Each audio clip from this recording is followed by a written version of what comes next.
Assalamu alaikum warahmatullah. Jama'a sallan tahajjudi da tarawihi da mai dukka salloli ne na nafila. Don Allah duk inda za ka yi ƙoƙarin kai motivating abokananka, 'yan uwanka, ƙawayenki da 'yan uwa da ka yi, amma ku daina accusing mutanen da don kun ga ba su sallan tarawihi ko ba su tahajjudi ko a iya ganin ku ba wai ba su yi kwata-kwata ba, ko kuma ran da kai Allah ya sa kai sa'a kaje sai ka zo kana accusing mutane kaman su ba musulmai bane, because tradition din ya fara samun fara kallon abin kaman like wance bacci kake. No, malam manzo Allah sallallahu alaihi wasallam shi yafi kowa, shi duk duniya shi yazo da addinin nan.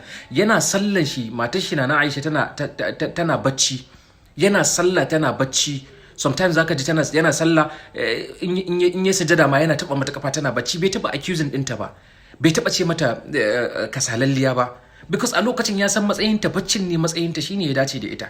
Shi kuma sallan shine daidai matsayin shi. Kai sallanka idan da inda zaka kara ma mutane kaimi ka kara.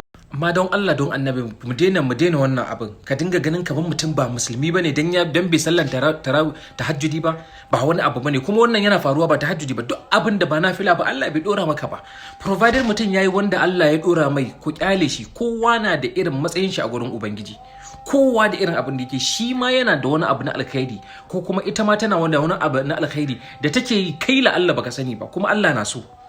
Wani da sadaka ya fi ka, wani da kyautatawa, wani da mu'amalan shi da mutane, wani da karatun alkur'ani, wani aka dai. Amma ramadanan nan ku daina irin abin nan dan Allah. Wani saukan ka nawa, saukan bata karanta alkur'ani ba, kuma kai din ba yi kake ba sai ramadanan. Don Allah mu daina wannan abin.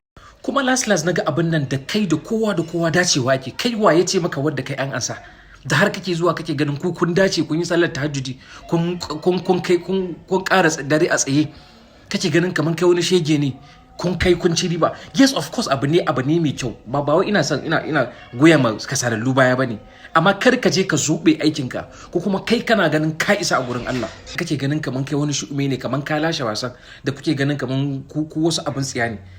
Don Allah mu kiyaye mu kula da sallan mu yi domin Allah.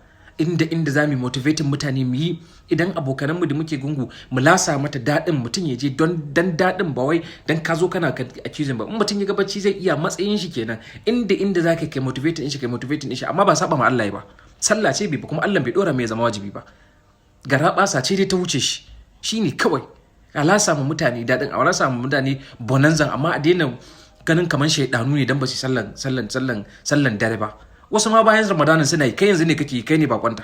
Allah ya datar da mu, Allah ya amsa ibadun mu. Ramadan Mubarak.